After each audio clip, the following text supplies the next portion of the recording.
Estamos nesta que é a quarta aula da nossa matéria do curso básico em teologia das terças-feiras. Esta é a quarta aula denominada Bibliologia 1, quarta aula da matéria de Bibliologia 1.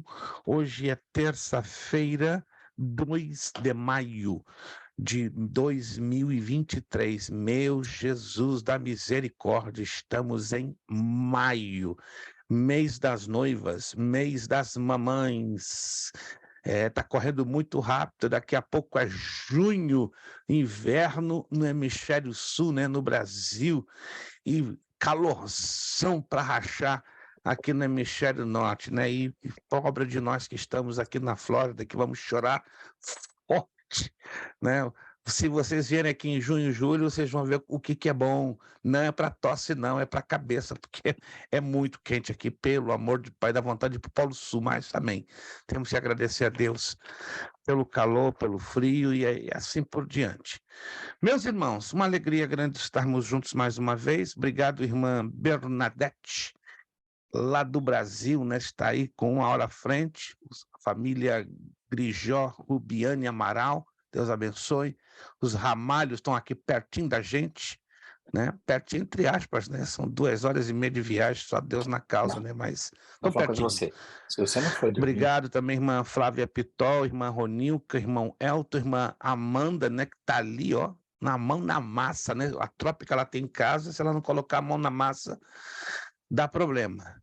Irmã Inglana, obrigado pelo seu esforço. Daqui a pouquinho a senhora aparece, eu sei que a senhora está aí fazendo os ajustes. E irmão Abissai, que também está correndo para lá, está correndo para cá, é assim mesmo, é a Batalha da América. Parece que aqui neste país as pessoas se tornam polvos, né? Tem vários braços para fazerem várias coisas ao mesmo tempo. Mas graças a Deus. Página 7, por favor. Página 7. Página 7. Deus abençoe, irmã Ilana. Daqui a pouquinho fica tranquila. Quando a senhora puder, a senhora aparece. Sei que a senhora está aí fazendo seus ajustes. Página de número 7. Estávamos falando sobre as estruturas da Bíblia, conhecidas como Antigo e Novo Testamento. Então, vamos continuar falando sobre o Antigo Testamento. Segundo parágrafo, começamos aqui agora. Os mais conhecidos representantes do Antigo Testamento são Moisés, Josué, Samuel, Davi, Salomão, Esdras, Jeremias, Ezequiel, Oséias, Jonas e outros. Se vocês estão observando, mencionamos os nomes, né, desses personagens pelo fato que eles foram também os escritores de livros que tiveram a sua autoria, né? Moisés, por exemplo, teve a autoria do Pentateuco, né, ou dos 5 primeiros livros da Bíblia Sagrada, e alguns dos Salmos. Então, Moisés, ele é autor basicamente dos 5 primeiros livros de alguns poucos salmos, né, como o Salmo 90. Já os outros personagens, como Josué, foi autor do livro que toma o seu nome, Samuel também, né? Davi já foi autor de vários salmos, mais de 70% dos salmos e de outras partes compostas no livro de Provérbios e assim por diante. Temos Salomão, Esdras, aí temos os profetas maiores e os profetas menores. Interessante deixar claro que a Bíblia original hebraica, né? A Bíblia original hebraica, ela é composta por... Perfeito, irmão Elton. Irmão Elton está com alguma situaçãozinha, mas tranquilo. Recebi uma mensagem aqui agora. Perfeito. A Bíblia hebraica, ela contém 24 livros. Esses testamentos são iguais. A diferença é que, às vezes, grupos de livros na Bíblia protestante é um só na Bíblia hebraica, né? Por exemplo, na Bíblia hebraica não existe primeiro e segundo livro de Samuel. nem primeiro e segundo livro de Reis. É um só volume, né? Livro de Samuel e livro de Reis. Já na nossa Bíblia, que é a Bíblia protestante, então existe esta divisão. Essa divisão ela foi feita propositalmente. Sim, irmão Elton. Existe essa Bíblia igual a Bíblia americana, escrita uma página em inglês, uma página em hebraico, uma página... Não, né? Sim, sim, sim. Irmã Ronilca, página 7, tá? Tá aqui, ó.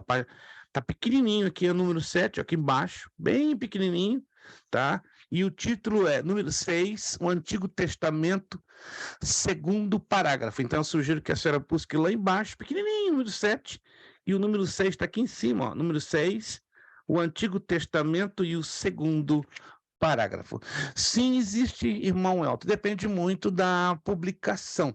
Hoje nós temos Bíblias para todos os gostos e formatos, né? Só para o meu irmão ter uma ideia, hoje existem Bíblias bilíngues, trilíngues e até quadrilíngues, ou seja, são Bíblias que são divididas em 4 colunas, de acordo com a necessidade. Então, a quantidade, o que eu vou imaginar de publicação de Bíblias hoje existe disponível no mercado. É claro que em língua portuguesa o número dessas Bíblias, infelizmente, ainda é sensivelmente reduzido. Tá? Ela é muito vasta em inglês e espanhol. Eu costumo dizer, se você, aluno, né, tem a oportunidade de, além do português, conseguir dominar a leitura no espanhol e no inglês, você está com um pratão cheio, entende? Porque aí tem uma quantidade gigantesca de opções. Chegou nossa irmã Meire. Boa noite, a paz de sua irmã Meire, prazer grande rever a senhora. Entende, irmão Elton? Então, o que o irmão imaginar de Bíblia tem hoje disponível no mercado. Vai depender se está em inglês, não é? Se não vai querer em espanhol ou vai querer em português. Português, já adianto, o número é bem reduzido, bem sensivelmente reduzido, né? Em espanhol aumenta quase que 50%, em inglês nem se fala. Em inglês é fantástico a quantidade de formatos. Seu áudio está desligado, irmão Elton, não lhe ouço. Ela bilíngue na língua portuguesa, no hebraico e no português? Tem, mas ela é muito cara. No inglês e no espanhol é bem mais acessível, não chega nem a $25. No hebraico chega... Eu comprei uma ontem da Peshita, tem ela em português e aramaico. Excelente, excelente, uma publicação nova. Excelente. Uau, irmã Ronilca, excelente. Se a senhora depois puder postar só a capa, apenas a capa, né? E é do lado contrário, se a senhora observar, né?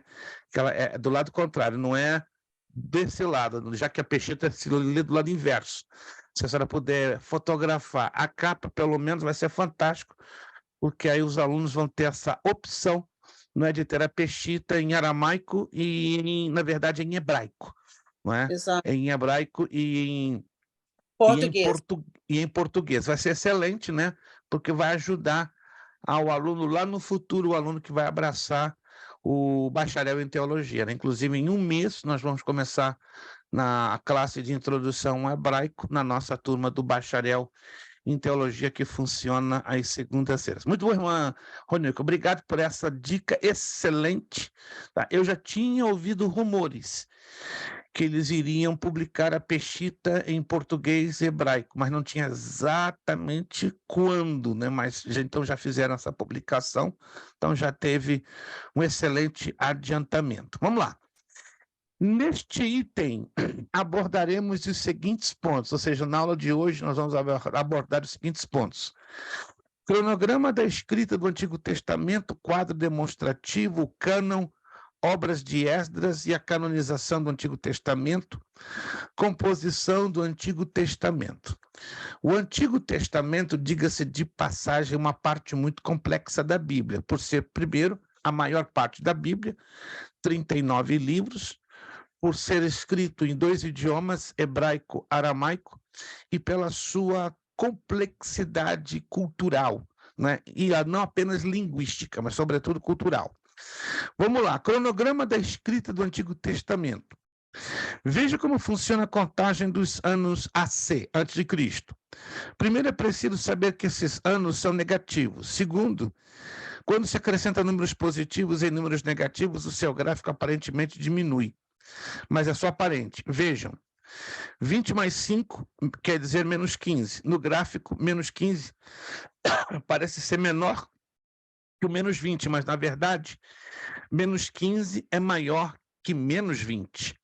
Vamos apresentar o cronograma da escrita do Antigo Testamento, e não o cronograma do Antigo Testamento propriamente dito, isto é, desde Adão. Vamos falar somente de quando iniciou a sua escrita. Então, preste bastante atenção. Estas datas que nós estamos aqui apresentando na apostila são datas, primeiro, aproximadas, não são datas 100% exatas. Número 2, são datas que revelam o início da escrita e nunca o princípio e o fim, mas sempre o início, o começo. Vamos lá. Moisés, o primeiro e dos maiores escritores da Bíblia Sagrada, nasce entre os anos 1617 e 1625 a.C., aproximadamente. Mas o seu ministério só iniciou 80 anos depois. Ele morreu com 120 anos.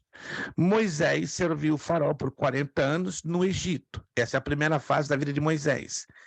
Serviu ao seu sogro Jetro mais 40 anos no deserto de Midian.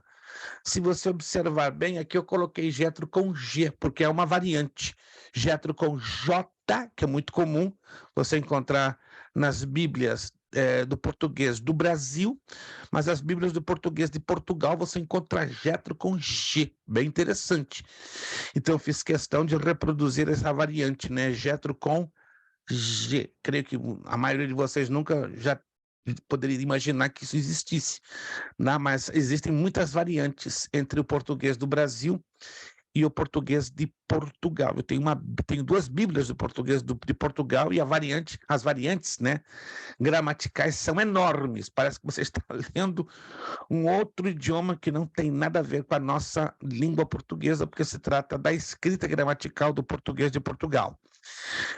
E serviu Moisés a Deus, guiando o seu povo no deserto por mais 40 anos. Então, aqui temos 4 períodos de 40, totalizando 120 anos. Letra B. Com o seu ministério, Moisés inicia também a escrita de Gênesis, entre os anos de 1537 e 1545 a.C., aproximadamente. Até então, o conteúdo de Gênesis se encontra somente na memória do povo hebreu. Com o início da escrita, vamos chamar de ano zero, devido não ter ainda um ano o início da era da escrita sacra. Ponto C. 120 anos depois do seu nascimento, ou 40 anos depois do início do seu ministério, que iniciou com 80 anos, Moisés escreve os 5 primeiros livros da Bíblia, a saber, o Pentateuco. Isto é por volta dos anos 1497 e 1505 a.C. Vamos chamar de ano 40, devido a ter apenas 40 anos o início da escrita sacra. Como também, meus irmãos, presta atenção na minha pergunta, é sempre importante refrescar a nossa memória diante daquilo que já temos estudado. Nós estamos na 4ª aula.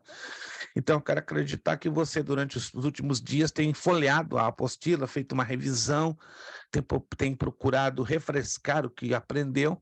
Vamos lá. Os 5 livros primeiros da Bíblia, redigidos, escritos por Moisés, são conhecidos como Pentateuco. Mas, em hebraico, também levam outro nome. Como seria esse outro nome em hebraico? Torá. Procure não se esquecer.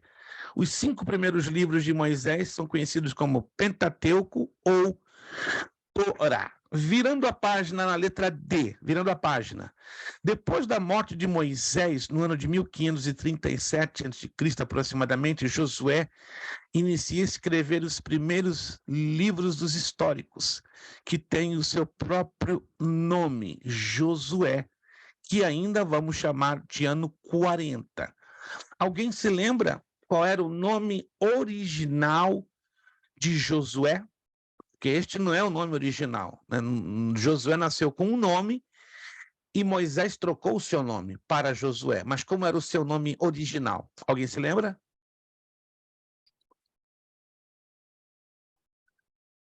Sem consultar o Google, por gentileza. É muito fácil, com o Google na mão. Ninguém consegue se lembrar.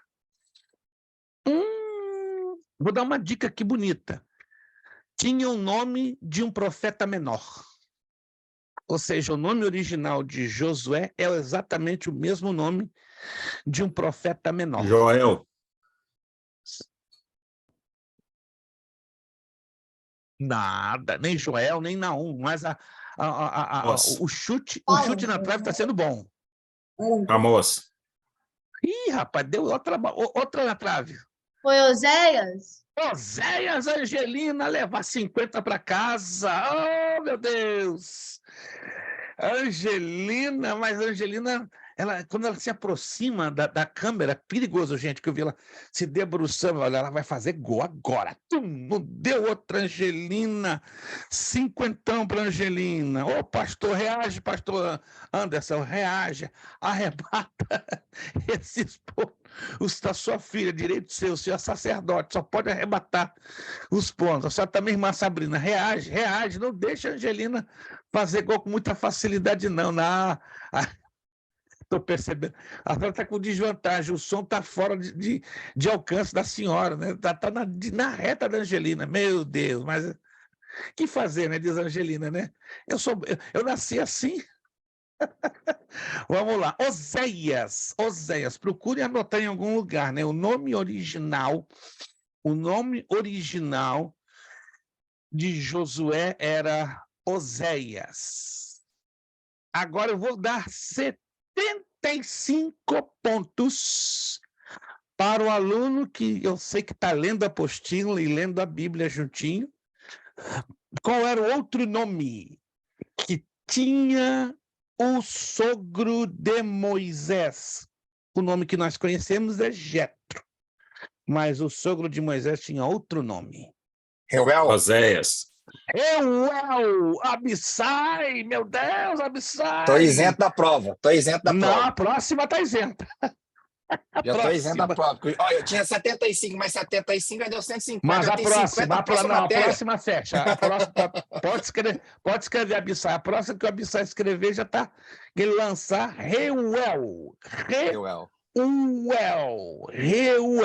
Pouca gente pesquisa sobre isso, gente. Pouquíssima gente. Olha, em 50 anos eu só ouvi da boca de 6 pastores. Num universo de mais de 20 mil, só 6. Se lembram? É um detalhezinho pequeno? É. Mas olha, como é que é esquecido, né? Eu fiz essa pergunta a 21.300 pastores nos últimos 50 anos.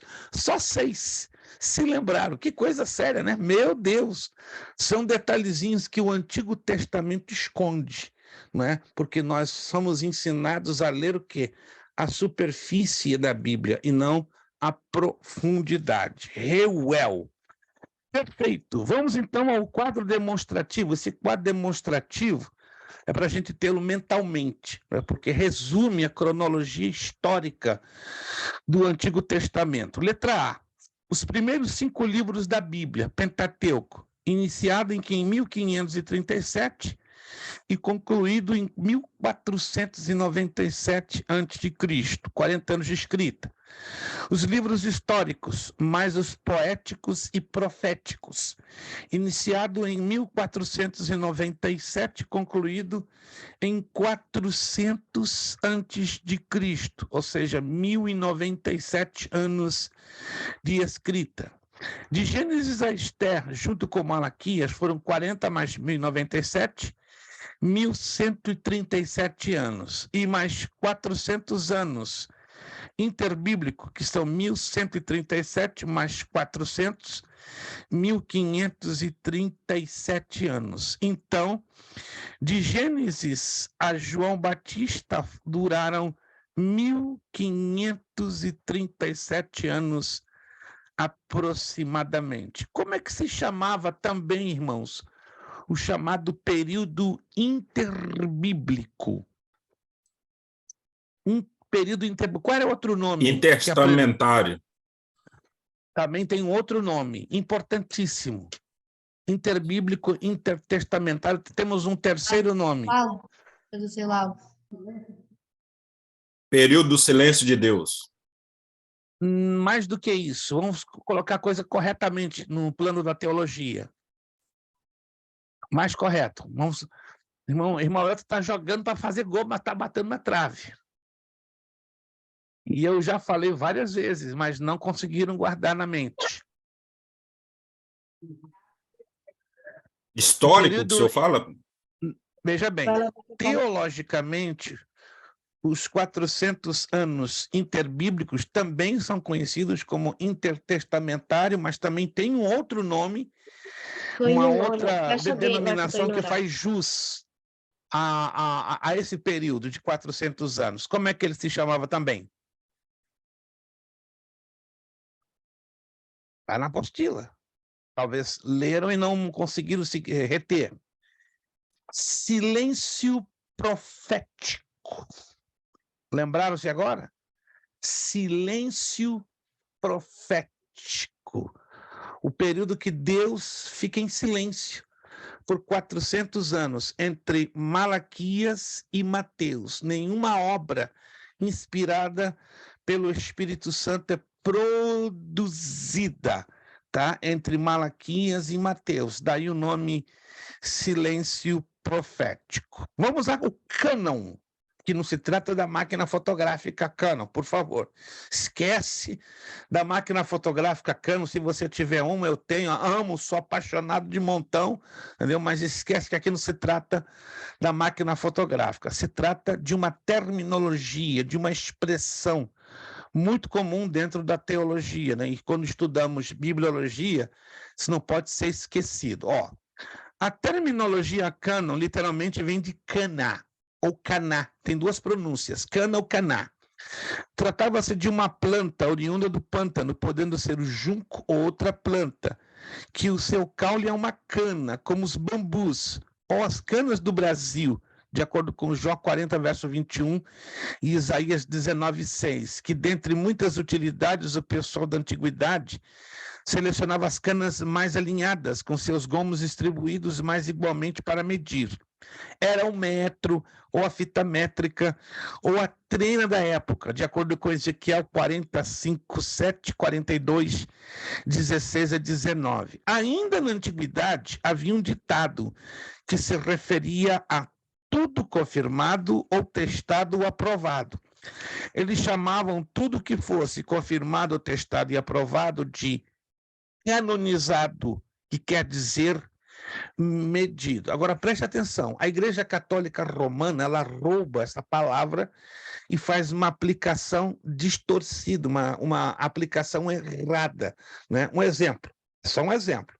Irmão Elton Ottoni morre, glória a Deus, vai para o céu, está na presença do Senhor, mas aqui na terra nós decidimos canonizá-lo. Santo Elton Ottoni, o santo das causas impossíveis. Imagina o irmão Elton, uma estátua com as duas mãos levantadas, uma auréola enorme, né, dizendo, vinde a mim, que todas as causas impossíveis serão resolvidas. Então, ia até se levantar a igreja, ia acender velinha para o irmão Elton. Eu não consigo imaginar o irmão Elton no formato de uma estátua.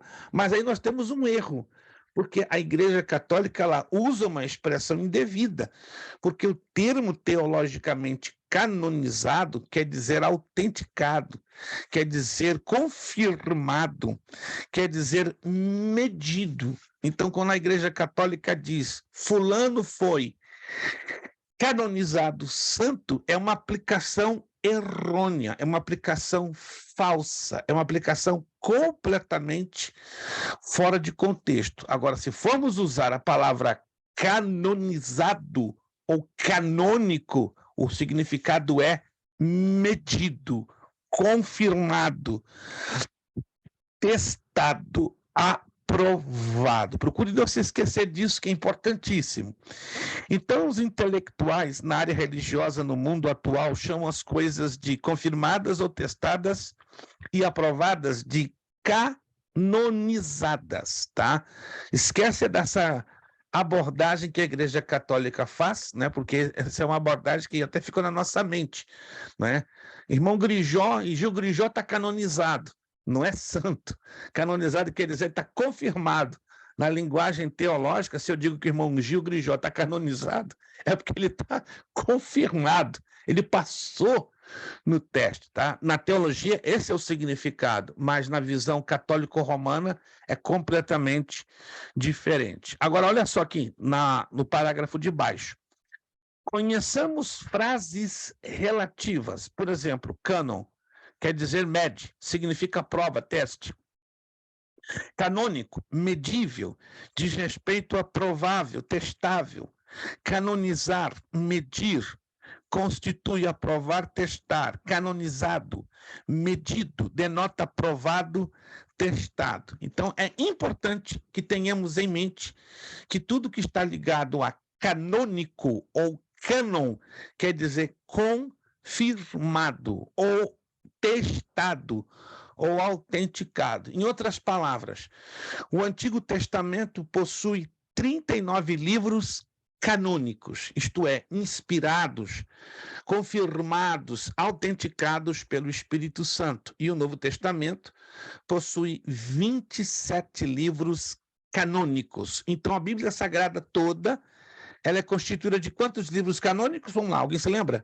A Bíblia Sagrada toda, ela é constituída de quantos livros canônicos? 66. 66 livros canônicos, isto é, 66 livros confirmados, 66 livros autênticos, 66 livros inspirados pelo Espírito Santo de Deus. Está anotado aí, gente? Procura não se esquecer do significado dessa expressão importantíssima no estudo da bibliologia cânon ou canônico. Obras de Esdras e canonização do Antigo Testamento. Alguém pode me dizer em curtas palavras, bem rápido, quem foi Esdras na história do Antigo Testamento? Alguém se lembra? Quem foi Esdras? Escriba. Um escriba de grande importância. Que época da história da nação de Israel Esdras, o escriba, se destacou? Então, teve uma época de importância enorme, e até porque não dizer uma época crítica. Época de Neemias. Neemias. Então, que época é essa? Que época é essa? Então, já estamos entendendo que Esdras e Neemias caminharam juntos. Mas que época tão marcante foi essa de Esdras e de Neemias? Absai. Quando Israel estava cativo na Babilônia? Isso, é um pouquinho mais do que isso. Quando Israel já estava saindo do cativeiro da Babilônia, né? Quando, na verdade, Israel havia recebido a liberação do cativeiro babilônio pelos persas. Importante entendermos isso, tá?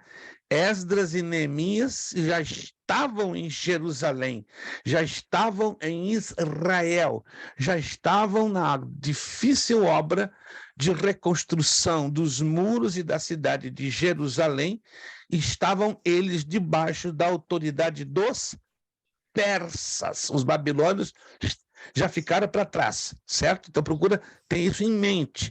O tempo de Esdras e de Neemias é o chamado pós-exílio babilônico, ou mais exatamente falando, período da dominação persa, debaixo da autoridade de Ciro o Grande. Então, Ciro o Grande era o rei contemporâneo ou do tempo de Esdras e Neemias. Vamos lá, então.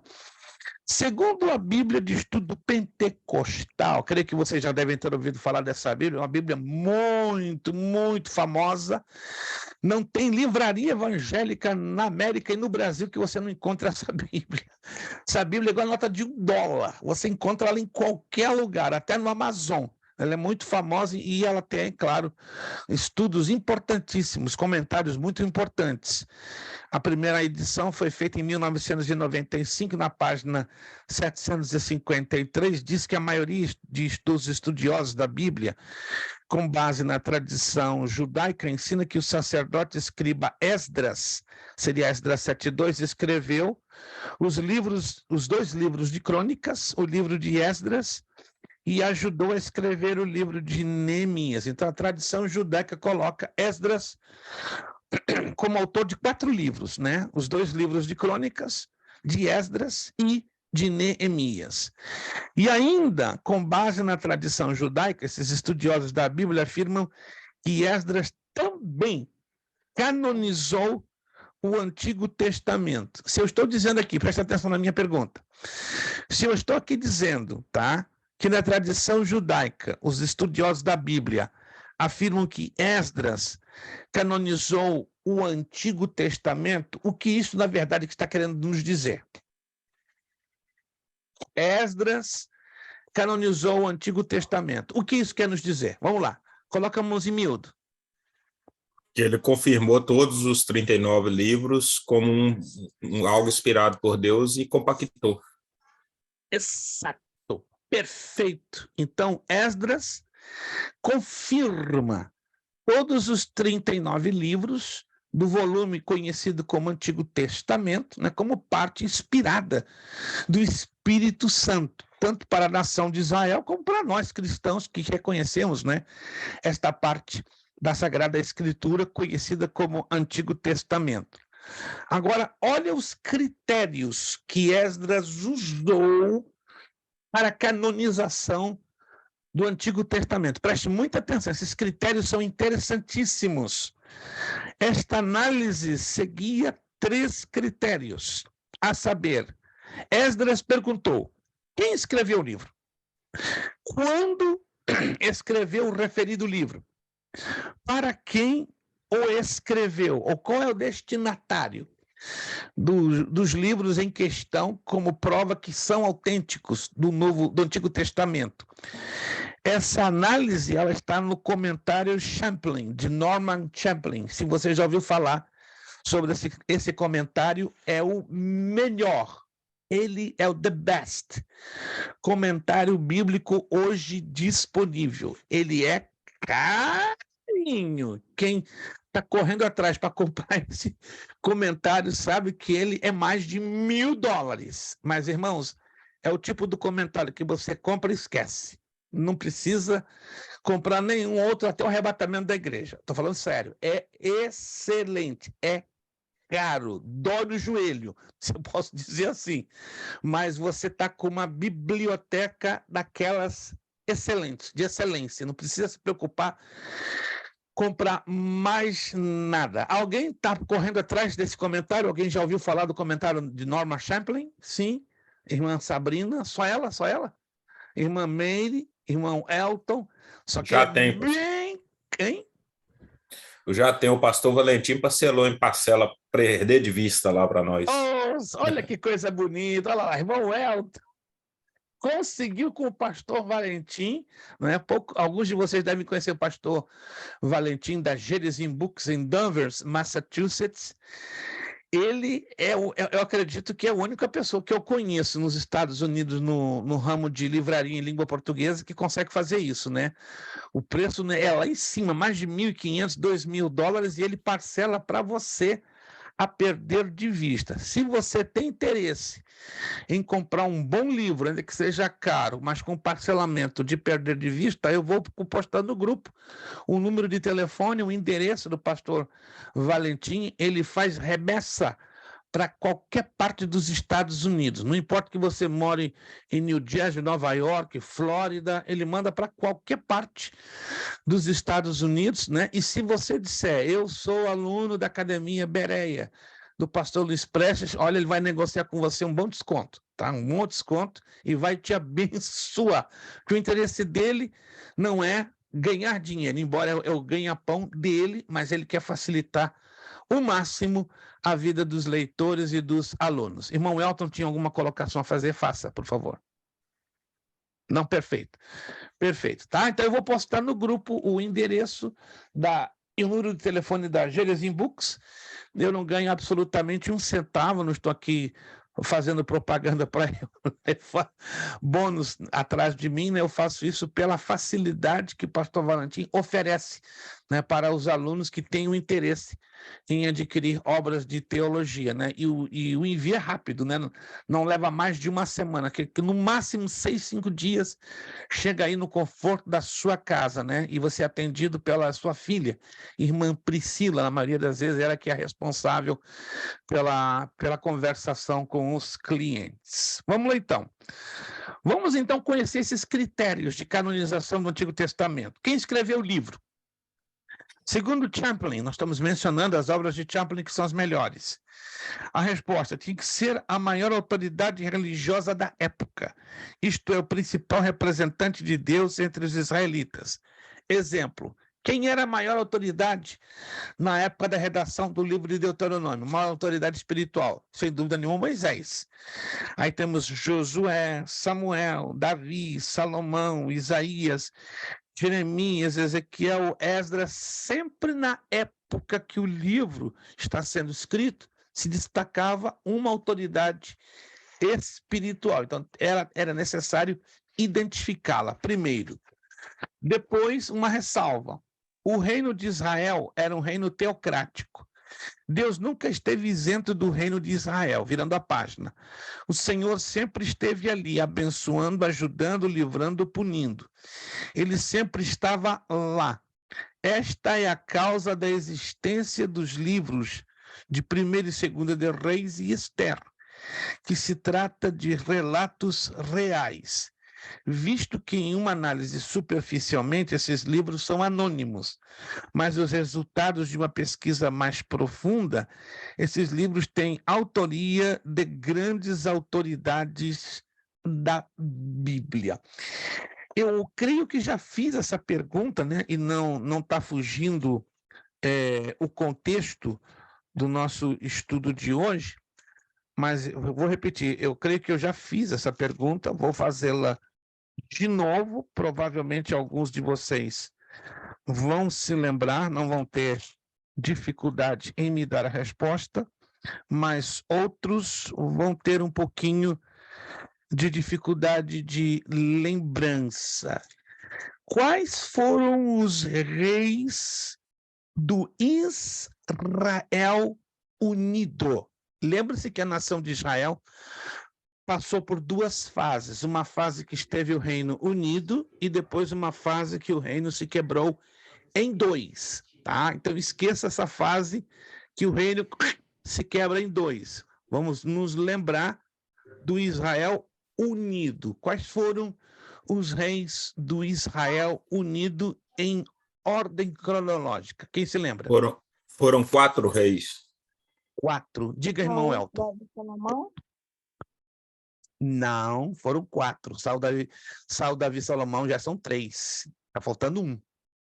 Vamos lá, irmão Elton. Tem em mente quem foram os 4? Pois Saul, Davi, Salomão e o filho de Davi? Não. Ninguém consegue se lembrar? Eu sei que eu já falei isso aqui. Pelo menos umas 2 a 3 vezes. Alguém se lembra, por alto? Que eu já cheguei a fazer essa abordagem? Não se lembra. Eu lembro, mas eu esqueci o nome do quarto. Esqueci o nome do quarto. Seria digno de isenção da prova de bibliologia. Ei, papai do céu! E eu isentarei o aluno que me deu o texto, me provando onde está o nome desse quarto rei. Que a gente aprende, né? Saul, Davi e Salomão, mas isso é totalmente errado. Que isso, pastor? Eu vou provar você agora, na Bíblia. É totalmente errado. Foram 4 reis. Foi aquele rei que morreu no templo? Não, a irmã Rubiane está ali abrindo a boca para lá e para cá, mas o olho está fechado. Como é que fala o nome de... Irmã Rubiane, o seu som não está ajudando mais, não. Apagou de novo. Eita! Mantenha o controle do seu áudio. Pô. Ainda está fechado. Como é que fala? Esfibosete? Mefibosete? Não, eu preciso do Não. texto. Eu preciso do texto. Isbosete. Eu inventaria se a senhora me der bem. É Isbosete mesmo. E o texto? Onde está o texto? O texto eu não sei. Oh. 1 minuto apenas. 1 minutinho apenas, que eu vou esperar. Irmã Rubiane está ali, ó. Ela quer pegar o negócio. Eu sei o livro, ele falou. 30 Ai, segundos. gente. Você não vai esquecer nunca mais, irmãos. Nunca mais.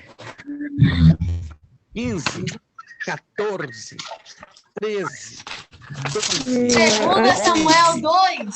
Samuel 2. Só isso? Não. Tem mais, tem mais. Terminado o tempo. 2 Samuel 2:8. Mas já estourou o tempo, agora estourou já o tempo. Já estourou o tempo, já tinha estourado o tempo. 2 de Samuel, capítulo 2, versículo de 8 em diante. Abner, filho de Ner, capitão do exército de Saul, tomou Isbosete, filho de Saul, e o fez passar a Manaim. E o constituiu rei sobre Gileade, sobre os Assuritas, sobre Jezreel, Efraim, Benjamim e sobre todo Israel. Da idade de 40 anos era Isbosete, filho de Saul, quando começou a reinar sobre Israel. E reinou 2 anos. Somente a casa de Judá seguia a Davi. Anote aí, então, para ficar bem mais preciso. Segundo livro de Samuel, capítulo 2, versos 8, 9 e 10. Segundo livro de Samuel, capítulo 2, versos 8, 9 e 10. Lá na frente, eu vou voltar a fazer essa pergunta, valendo a isenção. Vamos ver quem vai conseguir segurar isso na mente. Segundo livro... Gente, eu faço essas coisinhas, sabe, para isso nunca mais sair daqui de dentro. Nunca mais. Ih, pastor, o prêmio foi grande, né? Foi grande e gordo, mas escapou fácil. Então, lá na frente, pode anotar aí, a data de hoje, 2 de maio, né? Em menos de 3 meses eu vou voltar com essa pergunta. E espero que um de vocês consiga se lembrar, se não todos, né? Claro que eu vou ficar feliz da vida se todos conseguirem se lembrar. 2 de Samuel, capítulo 2, versos 8, 9 e 10. Se todos se lembrarem, glória a Deus. Né? Vamos ter, então, uma isenção geral para todos. Só ocorreu uma vez, só na nossa escola, uma única vez. Né? Para quem não sabe, né? Quando a turma da quinta-feira funcionava no online, eu dei isenção a 16 alunos de uma vez só. 16 alunos não fizeram prova. Foi o único caso até hoje. De repente, aqui a turma da terça vai se repetir o segundo caso. Quem sabe? Né? Só depende de vocês guardarem esses pequenos detalhes. São detalhezinhos, né? Mas são importantíssimos para que tenhamos uma compreensão da Sagrada Escritura. Vamos lá. Quando escreveu o livro, né? É a segunda pergunta desse critério que Esdras usou. Para Champlin, era preciso ter em ata no templo que havia profeta de Deus em Israel. Porque tinha época que não existia profeta. Olha que interessante.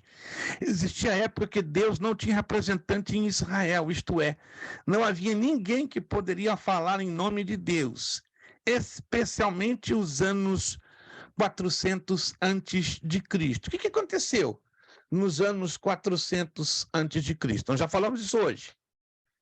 O que aconteceu? A irmã O Sabrina. silêncio profético. Isso, é. A Angelina que está na vantagem. Vocês vieram aqui e esqueci de dar o aparelhinho para vocês. Eu vou mandar pelo correio. Aí pronto, já vai facilitar. Vou ter que mandar o aparelhinho. A irmã Sabrina está fazendo mímica. Não ouço nada. Só a Angelina que tem o domínio do áudio. Mas tá bom.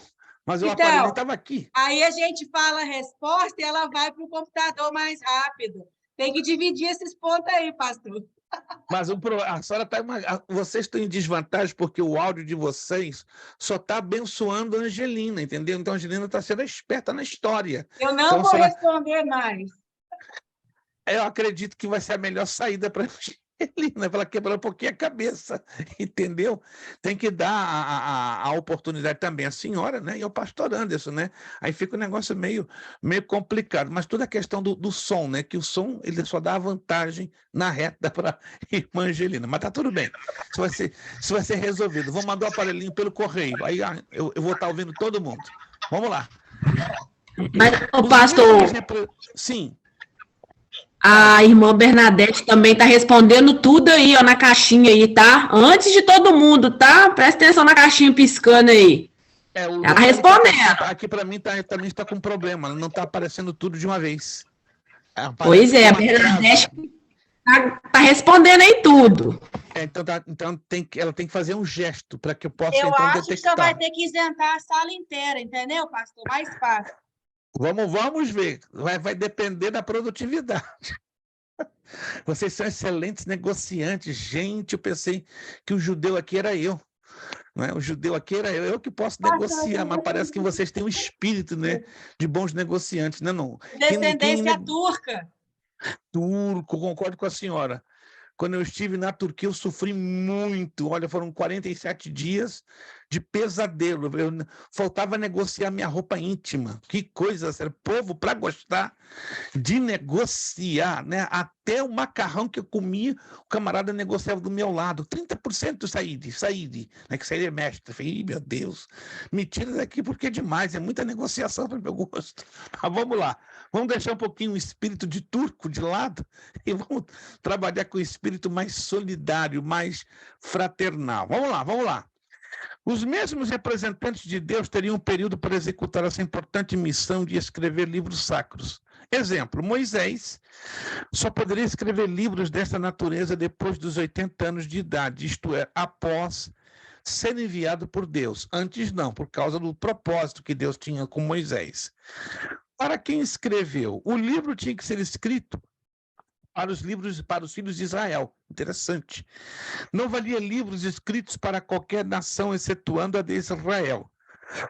Acontecia de haver alguns trechos destinados a alguma nação, mas o livro como um todo era destinado aos israelitas. Em outras palavras, todo o conteúdo do Antigo Testamento teve um endereço certo, a nação de Israel. Embora vários livros dos profetas menores fazem menção de outras nações, não é? Como o livro de Naum e de Jonas faz menção da Síria, não é? Cuja capital Nínive estava para ser destruída por um juízo de Deus e assim por diante. Mas cada livro do Antigo Testamento tinha um endereço certo, e esse endereço, a nação de Israel. O cânon sagrado. Os livros que passavam nesses 3 testes, os quais acabamos de falar, né, os 3 critérios, eram chamados de livros canônicos, ia fazer parte do volume único, o Antigo Testamento. Missão atribuída a Esdras por volta de 400 a.C. Essa teoria é aceita pela grande parte dos estudiosos da Bíblia. Todas essas argumentações que estamos apresentando aqui estão contidas, né, no comentário de Champlin, por isso que eu estou dizendo. Se você tiver a bênção de Deus de um dia ter com você esse comentário, você vai ter uma biblioteca completa. Praticamente não vai fazer diferença que você consiga outros livros, ok? Se você quiser comprar, ok. Isso é uma escolha, um critério seu. Mas é o que eu costumo dizer para a grande maioria dos nossos alunos. Se você tem o comentário de Champlin, você tem praticamente tudo. Eu tenho em inglês e mais outros, né, pelo fato do meu trabalho, da minha necessidade de conhecer obras de teologia, né? Ao longo da minha curta trajetória, né? Eu digo isso para a glória do nome do Senhor, né? Não nada para me vangloriar. Não, a minha intenção não é aqui gerar impressão ou impressionar você, mas o meu trabalho me tem exigido, ao longo de 50 anos, ter lido mais de 140 mil livros dentro da área teológica. Na área secular, são em torno de quase 30 mil. Então, a minha vida toda tem girado em torno de quase 172, 173 mil livros que eu tenho lido, porque, repito, é a minha vida. É aquela coisa, você vai dizer, pô, o senhor escolheu? Eu não escolhi. Essa parte da minha vida eu não escolhi. Ele que decidiu escolher para mim. Estou contente, não estou reclamando, entende? Embora temos tido muitas dificuldades e lutas ao longo dos anos, mas Deus tem sido bondoso e misericordioso, e não paramos de ler. Não paramos de ler, muito pelo contrário. Não quer dizer que eu já sei de tudo, conheço tudo, não. Eu tenho pelo menos esse ano ainda mais de 1.600 livros que eu preciso ler, que eu ainda está no caminho. Eu preciso. Só esse ano ainda eu tenho 1.618 livros para estar lendo, para estar sempre renovando, né, o nosso conhecimento, não apenas na área teológica, mas também na área secular, né? É um trabalho que exige o funcionamento disso aqui em bom estado, né? Se não sei que não estiver funcionando bem, é bem complicado. Mas vamos lá. Os livros apócrifos. Alguém já ouviu falar sobre os livros apócrifos? Apócrifos, já ouviu falar? Isto. Alguém tem ideia do significado do nome apócrifo? Apócrifo. Alguém tem ideia do significado? Livros que foram escritos por pessoas não inspiradas por Espírito Santo? Isso seria o resultado, né? Correto. Mas o significado do nome apócrifo. Apócrifo, significado. Alguém se lembra? Já leu em algum lugar? Livro não aprovados.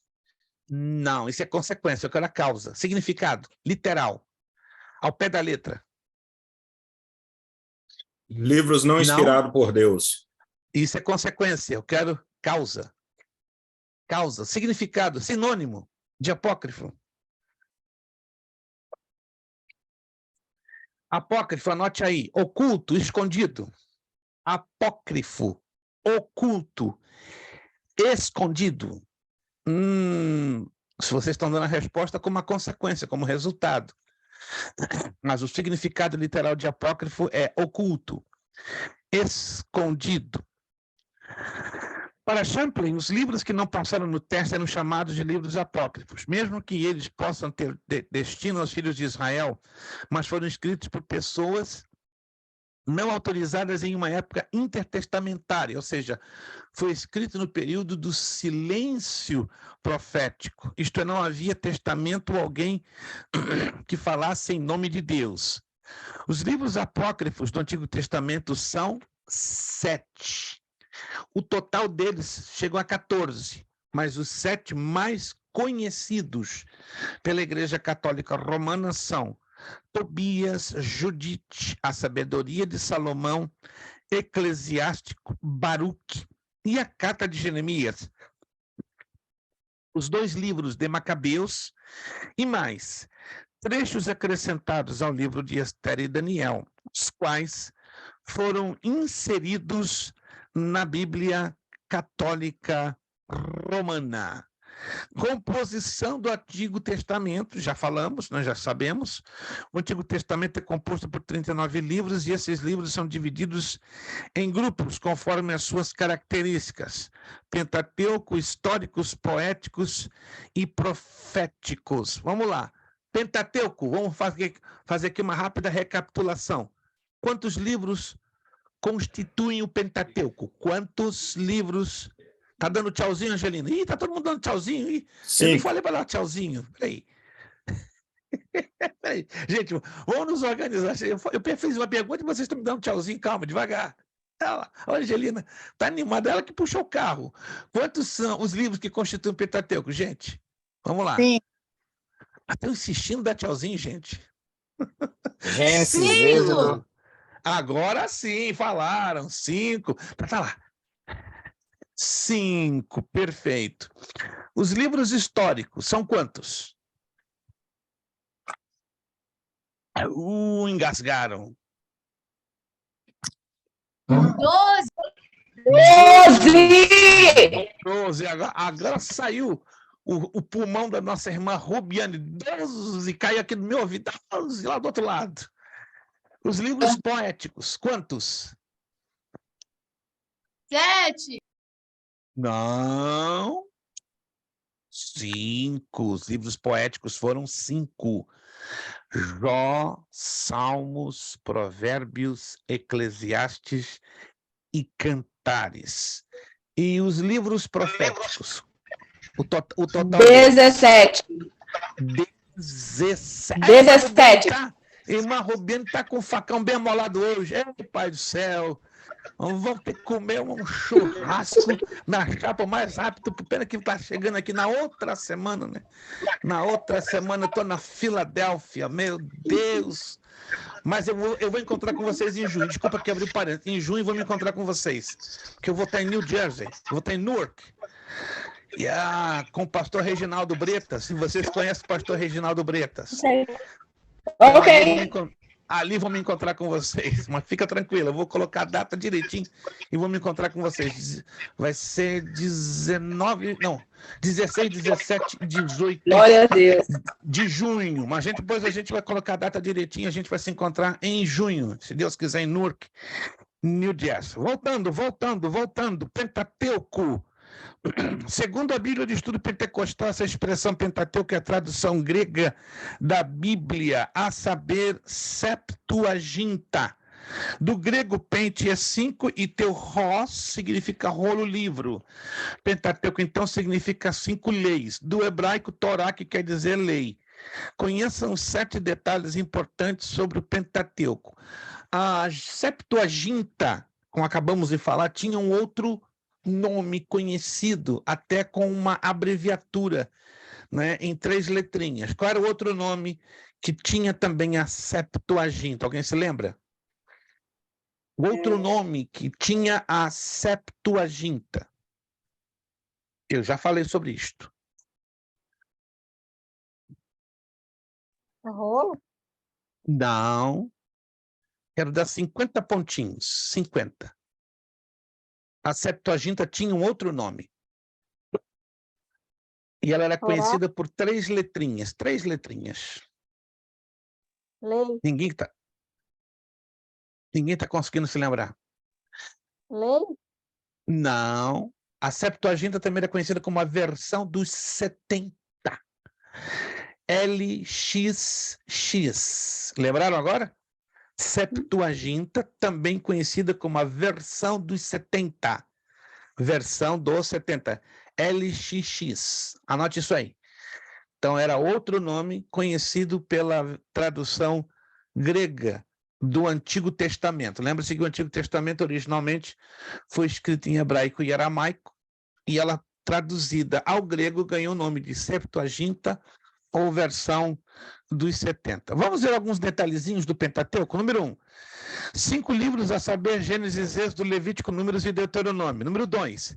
Somente em Gênesis há 4 dispensações: inocência, consciência, governo humano e patriarcal. Deixa claro que dispensações é o período de tempo que Deus estabeleceu em fazer um relacionamento especial com o homem, em reaproximá-lo a ele. Mas o homem, em cada uma das dispensações, fracassou em cumprir as regras, as normas, né, que Deus estabeleceu para esta reaproximação do homem para com ele. Aqui está as datas, né? O período de abrangência das dispensações que acabamos de mencionar: inocência, consciência, governo humano e patriarcal. Número 3.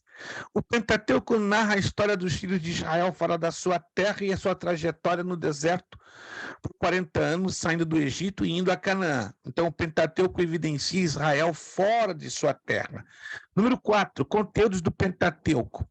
A criação das vidas terrestres, vegetal, animal e humana, detalhes da criação e origem do homem, o dilúvio, divisão das raças primitivas, a chamada e a imigração de Abrão, a origem e formação da nação de Israel, a fundação do judaísmo, a legislação cerimonial e civil, a marcha, que faltou a letra R, tá? Erro meu de digitação. A marcha no deserto por 40 anos, em sentido do Egito a Canaã, e a morte de Moisés. Aqui ainda em cima desse ponto número 4, preste muita atenção, em cima aqui do ponto número 4. Minha pergunta é, número 1, Abrão, qual se tornou o seu novo nome?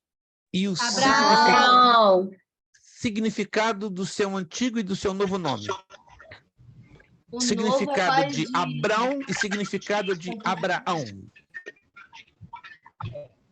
O novo é pai de multidões. Pai de multidões, Abraão. E o antigo, Abrão. Abrão é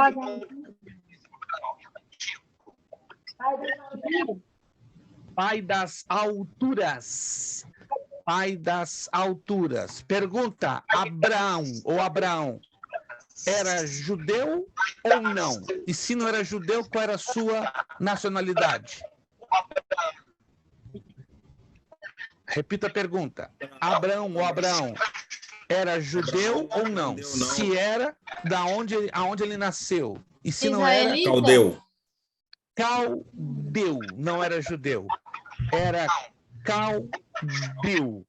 Alguém se lembra o nome do pai de Abraão? Eleque. Não. Terá. Terá. Terá. Alguém se lembra O pai de Terá que era Peleque. Isso. Alguém se lembra o nome de um dos irmãos de Abraão? Abraão teve 2 irmãos. Noé, Arã e Naô. Ninguém se lembra o nome de um dos irmãos de Abraão? Arã e Naô.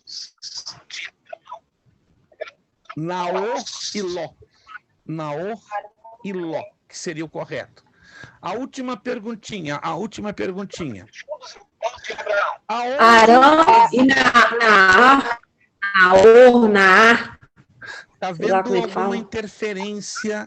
Eu peço que, se você não está participando, feche o seu áudio, que está vendo vazamento de um som muito forte, está criando uma interferência muito grande.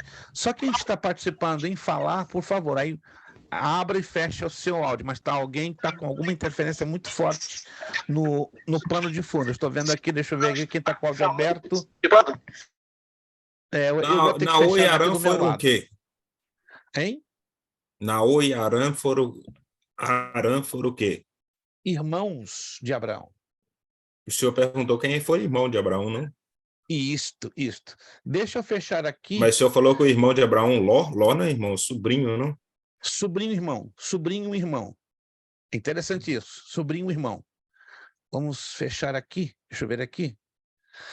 Que o som está me trazendo um pouco de interferência. Agora vai melhorar. Isto. Quando você for participar, só abrir o áudio e fechar imediatamente, porque está vendo alguma situação que está vazando aqui o som. Para a última perguntinha sobre Abraão, tá? Sobre Abraão. Quando Abraão sai de Ur dos Caldeus, ele cai direto em Canaã ou não? Se não, ele para onde? Ele para em uma cidade. Arã. Eu quero somente Arã. Adão? Pad-Arã. Pad-Arã. Está lá no capítulo 11 do livro de Gênesis. Vamos lá. Moisés morre. Alô? Para fechar aqui. Moisés morre. Deus sepulta a Moisés, porque diz a Escritura que Deus pega o corpo de Moisés e o sepulta. Mas Moisés, antes de morrer, de cima de um monte, ele contempla a terra prometida, ou seja, Moisés não entra na terra prometida. Como se chamava este monte? Que a Bíblia diz que ali em cima, Deus trouxe Moisés de lá viu toda a terra prometida e em seguida morreu. Eu quero saber os 2 nomes que possui esse monte. Monte Carmelo? Não. O Monte Carmelo tem ligação com Elias. Tabu? Monte Sinai? Não. O Sinai Horebe. tem ligação com... Nebo. Não, o Horebe é o mesmo que o Sinai. Monte do Nebo. Como? Nebo. Perfeito. E o outro nome? Tinha 2 nomes. Nebo e o outro nome? Negueb. Qual? Nebo ou Pisga. Nebo ou Pisga. Aonde Moisés foi e de lá contemplou a terra prometida. Anote aí. Monte Nebo ou Pisga. Aqui alguns irmãos foram enfáticos em falar Horebe e Sinai. Na Bíblia, Horebe e Sinai é exatamente o mesmo local. É uma variante. Uma é uma variante midianita, Horebe, né? É uma variante midianita, e Sinai é uma variante hebraica. Isso é importante a gente ter isso em consideração, porque causa confusão. Você está lendo a Bíblia e não sabe a que se refere. Horebe e Nebo Sinai e o são... que, pastor? Pisga. P-I-S-G-A. Pisga. Importante que possamos fazer essa anotação. Vamos lá. Número 5. O Pentateuco narra a maior parte da história da humanidade até aqui. Ele narra histórias com um período de mais de 2.500 anos. Então, não temos dúvidas que Moisés é o autor do Pentateuco. E a data escrita do Pentateuco, segundo a Bíblia Sagrada e a tradição dos judeus, foi escrita em um período de 40 anos, entre os anos 1537 e 1497. Vamos fazer um rápido resumo, de forma gráfica agora, um rápido resumo, bem rapidinho. Isso. Esse aqui é bem interessante. Perfeito. Todos estão vendo o slide? Todos estão vendo o slide? Perfeito. Vamos lá, bem rapidinho. Antigo Testamento. 5 livros da lei, 12 livros históricos, 5 livros poéticos, 5 profetas maiores, 12 menores. Vamos ainda estudar o Novo Testamento, 4 evangelhos, 1 livro histórico, 13 cartas de Paulo, 8 cartas gerais e 1 livro profético. A Bíblia é a revelação escrita e progressiva de Deus para as pessoas, porque ela é a palavra escrita de acordo com Romanos 1:19 e 20, Salmo 78 e João 1:14. É a mensagem especial de Deus para cada um de nós. A história verdadeira contada sob o ponto de vista de Deus. É a palavra de Deus. O Antigo e o Novo Testamento se completam. Por quê? Porque o Antigo Testamento dá ênfase ao Novo. O Antigo Testamento tem como base o Salvador virá e o Novo Testamento tem como base o Salvador já veio e voltará. No Antigo Testamento aprendemos sobre o poder, a majestade, a santidade e a soberania de Deus. No Novo Testamento aprendemos sobre o amor e a pessoa de Deus. Capítulos e versículos. Interessante isso aqui, a divisão da Bíblia em capítulos. Se deu no ano de 1250 depois de Cristo, Anno Domini, pelo cardeal Hugo de Sancto Caro, monge dominicano. Em 1525, Jacob Ben-Haim, na Bíblia Bombag, em Veneza, havia dividido o Antigo Testamento em versículos. O Novo Testamento foi dividido em versículos em 1551 por Robert Stephanus, em Paris, França, e publicou a Vulgata dividida em capítulos e versículos, ou seja, até 1250 depois de Cristo, a Bíblia não era dividida em capítulos, era bem complicadinho entender a Bíblia, né? E também, até 1525, o Antigo Testamento não estava dividido em versículos e o Novo Testamento até a data de 1551. e 1, né? São detalhes históricos, porém de grandíssima importância para entendermos que o formato que temos hoje na Bíblia não era o mesmo até estas datas. Vamos aos livros históricos. São 12 livros históricos, a saber, Josué, Juízes, Ruth, os 2 de Samuel, os 2 de Reis, os 2 de Crônicas, Esdras, Neemias e Ester.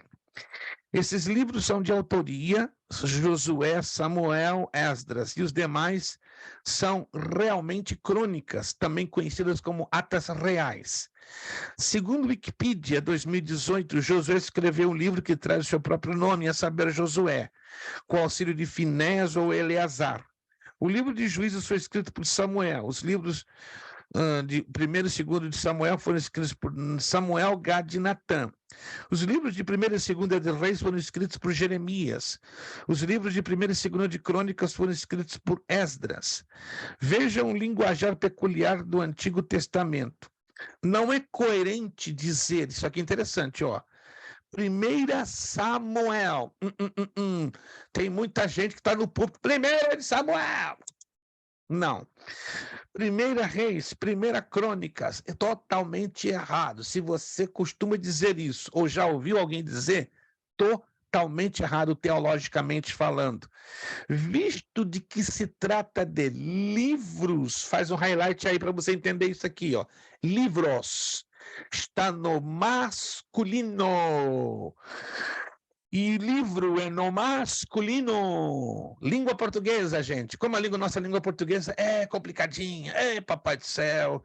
Coerente é dizer 1 Samuel, 1 Reis, 1 Crônicas. E a gente está cansado de ouvir 1 de Reis, aleluia, 1 de Crônicas.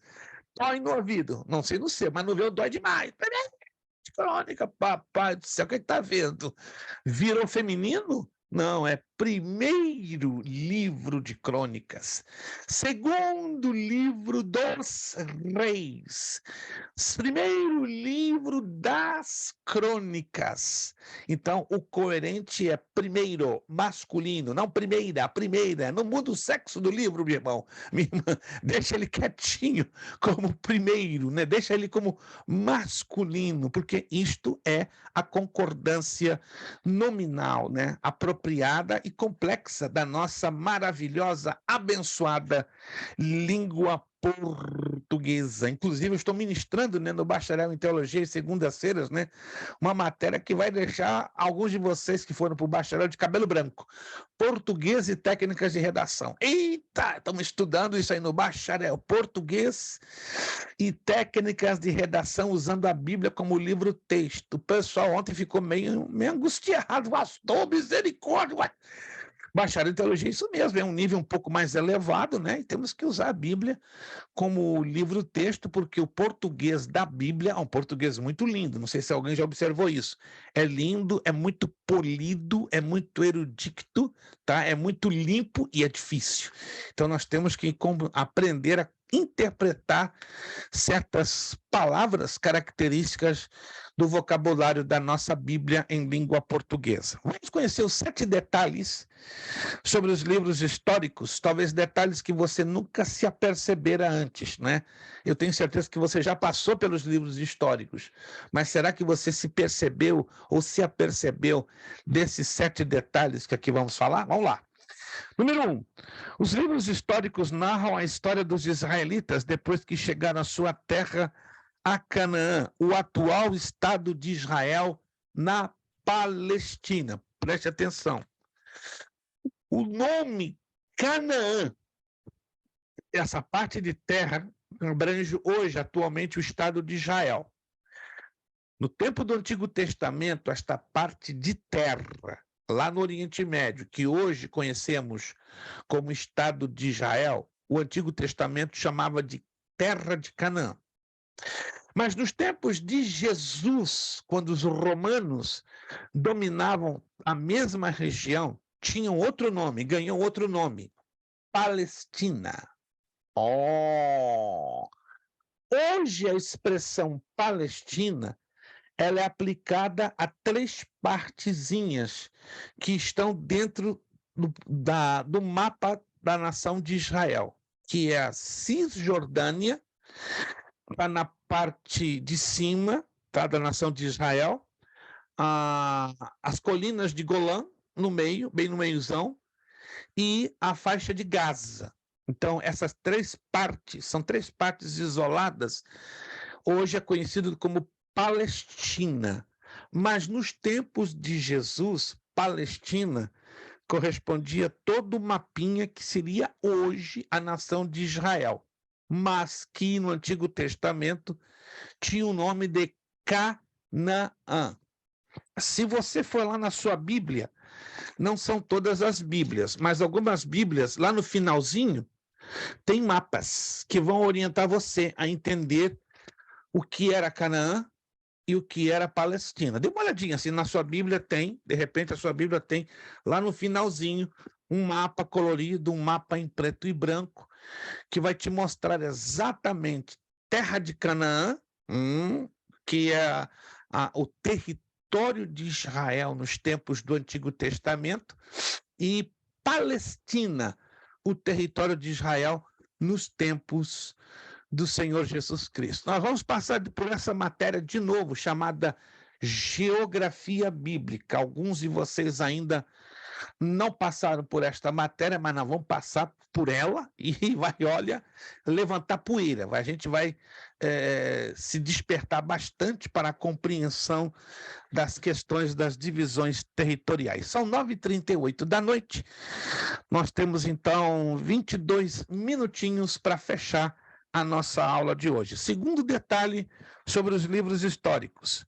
Os livros poéticos e os livros proféticos foram escritos em partes de períodos paralelos dos livros históricos. Isso quer dizer que os livros históricos, na linha do tempo, foram escritos juntos, lado a lado, com o tempo dos livros poéticos, tá? E dos livros proféticos. Ou seja, 3 tipos de livros foram escritos lado a lado, na mesma linha do tempo, proféticos, históricos e poéticos. Bem interessante isso, e acredito que a maioria não sabia desses detalhezinhos. Número 3.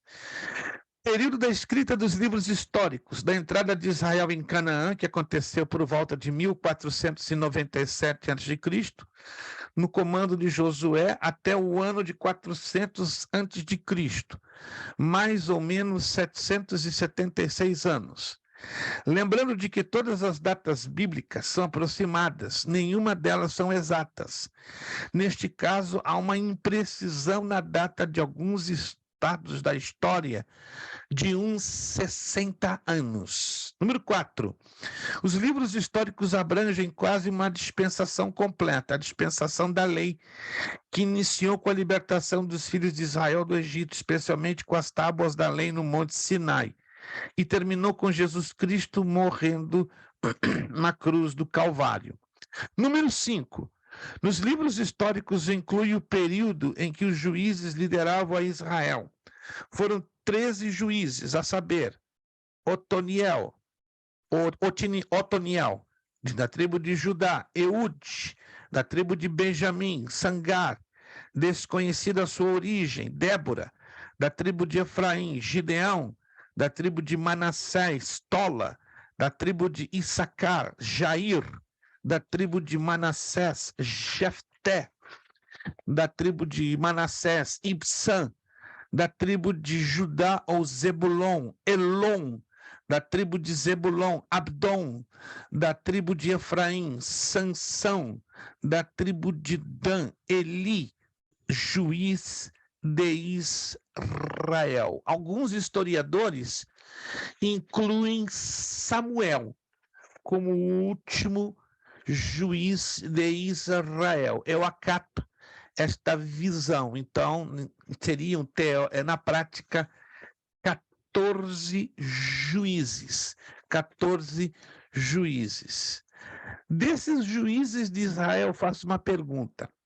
Teve um que ocorreu um episódio super estranho, que implicou em um voto. um voto que não pôde ser cumprido por razões óbvias. Quem foi este juiz?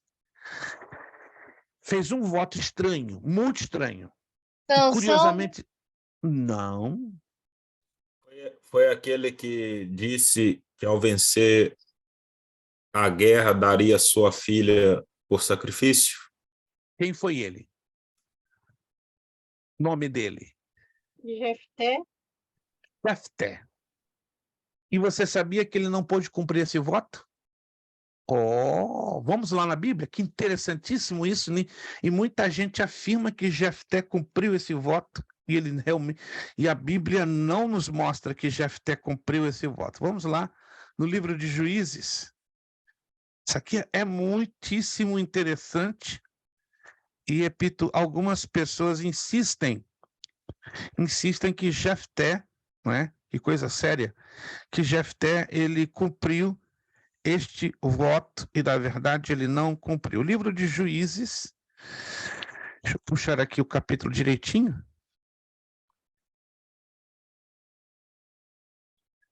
Livro de Juízes, capítulo 11.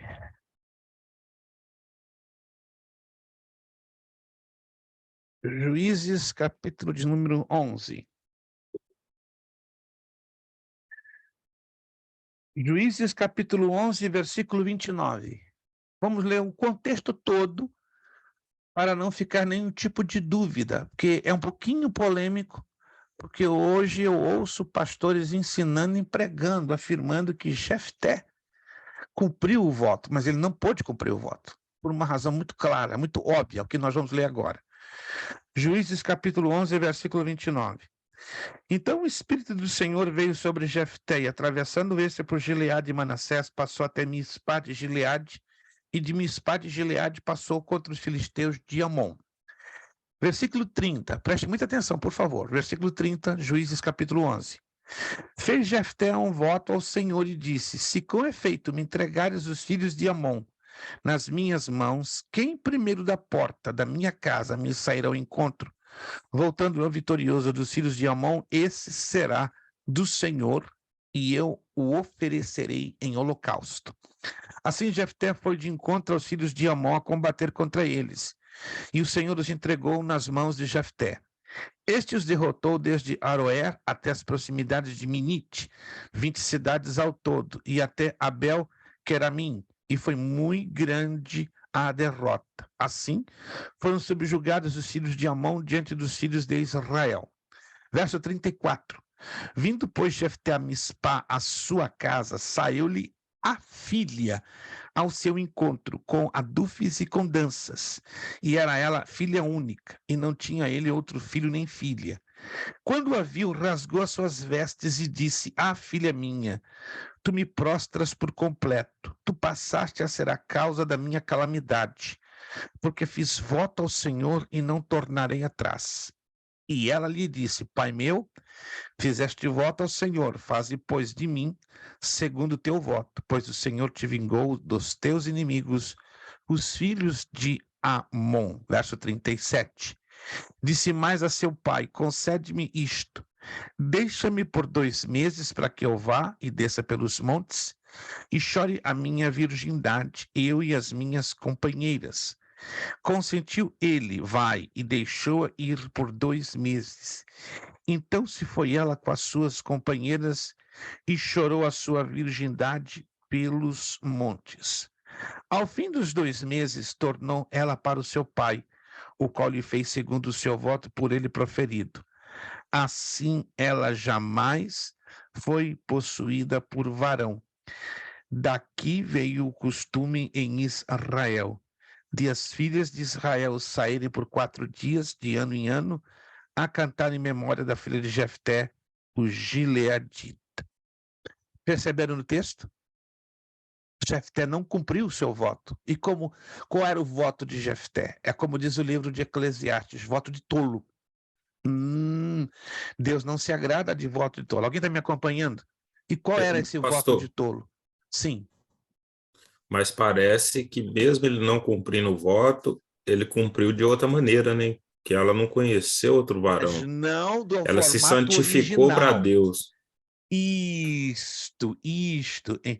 Vamos entender isso aqui, isso é muito importante, porque eu volto a repetir, vocês vão ouvir ministros e pastores insistindo com a ideia que Jefté cumpriu na íntegra o voto, ou seja, que a sacrificou em holocausto. Partamos de um princípio claro. Primeiro, nosso Deus não aceita sacrifícios humanos como holocausto. Preste atenção. Nosso Deus, o Deus de Israel, não aceita sacrifícios humanos como holocausto, porque se assim fosse, preste atenção, ele teria aceito de Isaac, ainda que ali foi uma prova para testar a fé de Abraão. E tal prova que foi uma prova que Deus, na hora certa, interveio e não permitiu com que o sacrifício de Isaac fosse consumado. Alguém tá me acompanhando? Alguém está me acompanhando? Segundo, nos rituais de sacrifícios do Antigo Testamento, se Deus se agradasse de sacrifícios humanos, ele teria estabelecido estas normas no livro de Levítico. E muito pelo contrário, ele estabeleceu sacrifícios de animais, 5 tipos de sacrifícios no ritual levítico, e nunca, em momento algum, entrou sacrifícios de seres humanos. Número 3, os sacrifícios de seres humanos era para honrar os deuses de Canaã, a Dagon, a Astorete, a Milcom e a tantos e tantos outros. E o Eterno de Israel jamais poderia se comparar, não é, aos deuses de Canaã. E quarto e último, houve a alteração do voto. Interessante, né? Que Jefté disse: vou apresentar a minha filha, ou a pessoa com quem eu me encontrar primeiro, em holocausto. Como nosso Deus não aceita holocaustos de seres humanos, ou seja, sacrifícios de seres humanos, a virgindade ou a dedicação da virgindade de uma jovem equivalia o mesmo nível de sacrifício em holocausto. Então, em outras palavras, o voto, sim, foi cumprido. A Bíblia assim o diz. Alguém percebeu? Mas de outra maneira. Foi uma troca, foi uma alteração de situação, porque Jefté fez um voto de tolo. Então Deus não podia aceitar. Não, peraí, camarada está dando uma de doido, me apresentar a menina em holocausto, sacrificá-la, queimá-la para me honrar? Não. Então vamos colocar no mesmo nível. E qual é o mesmo nível? Sacrificar a virgindade dela. E ela nunca conheceu varão. Isso é interessantíssimo. Não sei se vocês observaram isso na leitura que fizemos no texto. Ou seja, se colocou lado a lado, no mesmo nível, holocausto e sacrifício da virgindade. Então, por isso que diz aqui a Escritura.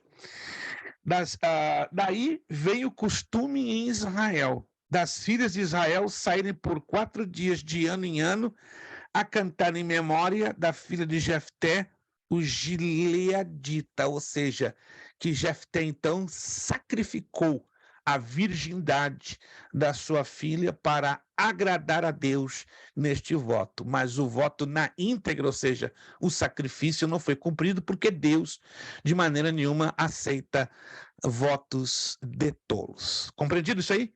Isso é super interessante, interessantíssimo. Já são 10 para as 10. Vamos segurar aqui, tá? Na próxima aula, nós então vamos continuar falando sobre os livros históricos, número 6. Número 6, os livros históricos.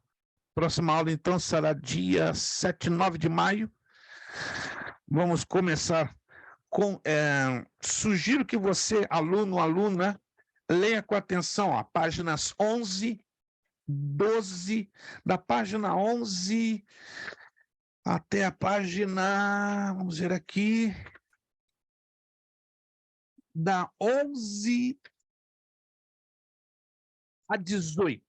Da 11 a 18, porque nós vamos fazer algumas perguntinhas e talvez na próxima aula vamos dar a isenção a 3 alunos da prova de bibliologia. Eu quero isentar 3 de vocês, né, a não fazerem a prova de bibliologia. Então, por favor, estudem, leiam da página 11 à página 18. Eu vou fazer perguntinhas no ar, baseadas no conteúdo que está dentro das páginas 11 a 18. Anotado? Das páginas 11 a 18, eu vou fazer algumas perguntinhas soltas, né? E os alunos que souberem responder com exatidão, eu poderei isentar até 3 de vocês, ou seja, 3 de vocês automaticamente não faria a provinha, né, no dia 16 de maio de bibliologia. Nos 8 minutos que temos aqui pela diante,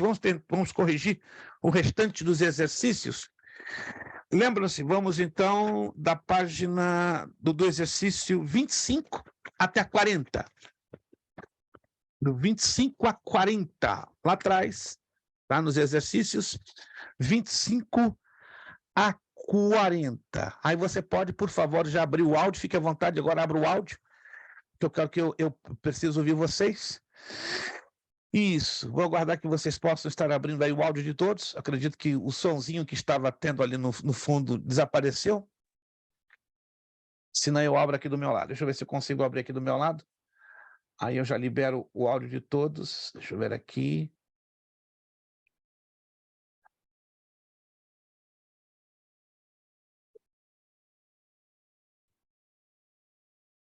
Não consigo. Ok, se vocês puderem abrir do lado de vocês o áudio, agradeço. E aí vocês teriam participação com as respostas. Vamos lá. Número 25. O que significa inerrância bíblica? Qual é a letra? Letra?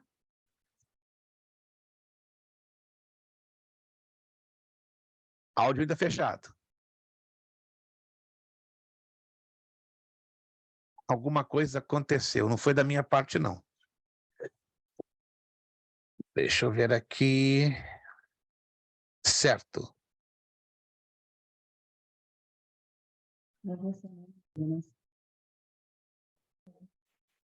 Ok, tentem ir do lado de vocês, que eu estou aqui. Conseguiu! Maravilha, vamos lá. Número 25, qual é a resposta? Sim. Qual é a resposta? Sim. B de bola, B de bola. Significa que a Bíblia não contém erros em seu conteúdo. Número 26. Em 1978, vários eruditos se reuniram e elaboraram um documento em favor da inerrância bíblica, que ficou conhecido como... Sim. C. Declaração de Chicago. Declaração de Chicago. Número 27. A divisão dos livros do Antigo Testamento por grupo de assuntos deriva da tradução bíblica chamada... B. B de bola, Septuaginta. B de bola, Septuaginta. 28. B. Seção do Antigo Testamento que trata da história de Israel. Qual é a letra? Sim. C de casa, livros históricos. 29 são os livros que compõem a seção histórica do Antigo Testamento. B. Letra A. A. Jó, Salmos, Provérbios, Eclesiastes e Cantares de Salomão. Número 30. A palavra Pentateuco é de origem grega e significa qual a letra? B. B de bola, 5 livros. 5 livros. 30, letra B, 5 livros. 31. São os livros que compõem a seção do Antigo Testamento chamada de Pentateuco. Qual a letra? B. D de dado, Gênesis, Êxodo, Levítico, Números e Deuteronômio. 31, letra D.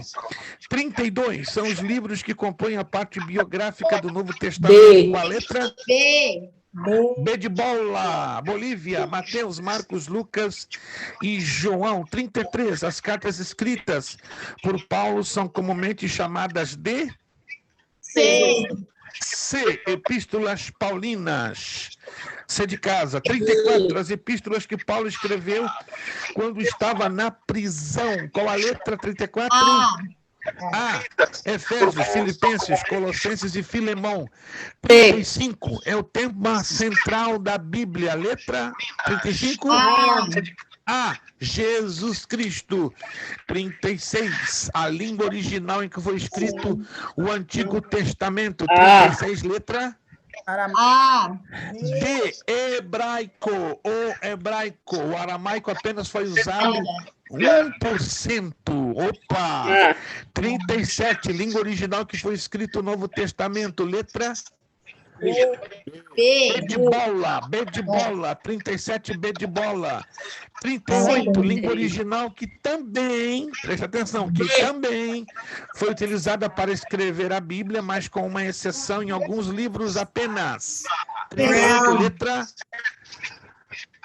38, letra... B.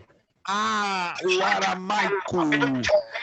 39, a palavra cânon, em seu sentido teológico, significa 39, letra A coleção completa dos livros divinamente inspirados. Fechando, 40. Os dois principais materiais primitivos em que a Bíblia foi escrita foram B de bola, papiro e pergaminho. Você que se perdeu, anote aí, confira aí, começando da 25. 25, B de bola. 26, C de casa. 27, B de bola. 28, C de casa. 29, A de Antônio. 30, B de bola. 31, D de dado. 32, B de Bolívia. 33, C de casa. 34, A de Antônio. 35, A de Antônio. 36, D de dedo. 37, B de Bolívia. 38, A de alto. 39, também A de alto. E 40, B de Bolívia. Conferido, gente? Conferido. Maravilha. Perguntas, dúvidas? Tudo certinho até o momento? Tudo certinho até o momento? Perfeito. Se não temos perguntas, dúvidas, damos por encerrada a nossa aula de hoje. Queremos agradecer o esforço que cada um de vocês colocaram, né? A família Grijó, irmão Gil Grijó, irmã Rubiane, Deus abençoe. Irmã Rubiane hoje com a faca com toda a força, né? Cortando para todos os lados, né? Mas, então, estamos sentindo aí que a prova vai ser 100 na cabeça da irmã Rubiane e 100 na cabeça do irmão Gil. Vai ser bênção. Muito obrigado também na família Ramalho, irmã Sabrina, Angelina, pastor Anderson, depois, em off, me deixa saber se o senhor teve resposta daquele rapaz, daquela situação que havíamos conversado, né? Se teve resposta ou não ainda. Se não teve, tudo bem, continuamos aguardando, tá? Que o meu filho está um pouquinho ansioso, esperando alguma resposta. Obrigado, irmã Ronilca, pelo seu esforço, Deus abençoe. Irmã Flávia Pitol, né? Ela começou apitando lá com 2 bonequinhos, daqui a pouco eles ficaram quietos. Mas faz parte. Irmã Amanda também começou com a mão na massa e depois deixou tudo amassado e agora está tranquila ali, estudando a Bíblia. Obrigado, irmã Mary, também pelo seu esforço. Não é fácil, né? Fazer janta para os 2 filhos, fazer janta para o esposo cansado e ainda pegar no batente do livro é mulher guerreira mesmo. Deus abençoe o esforço da nossa irmã Mary. Irmão Elton, Deus abençoe. Obrigado pela sua participação, pelo seu esforço. Irmã Beatriz, que hoje, né, digitou com força para lá e para cá, tocou piano para todos os lados, né? A irmã Beatriz está afiada no estudo da palavra de Deus. Abissai, muito obrigado também. Irmã Ilana, que hoje, por motivos técnicos, quero acreditar, não pôde estar visível aqui no vídeo. Deus abençoe a cada um de vocês. Próxima aula vai ser a penúltima aula da matéria, né? Essa matéria está programada para ter 6 aulas, então estaremos tendo a penúltima aula da matéria de Bibliologia, próxima terça, dia 9 de maio. Vamos agradecer ao Senhor nosso Deus. Vamos pedir. Nosso irmão Elton Ottoni já está com o seu áudio aberto, vai estar então nos agradecendo ao Senhor pela aula de hoje. Muito obrigado, Deus vos abençoe rica e poderosamente. Irmão Elton, dando graças pela aula de hoje e nos despedindo na presença do Senhor.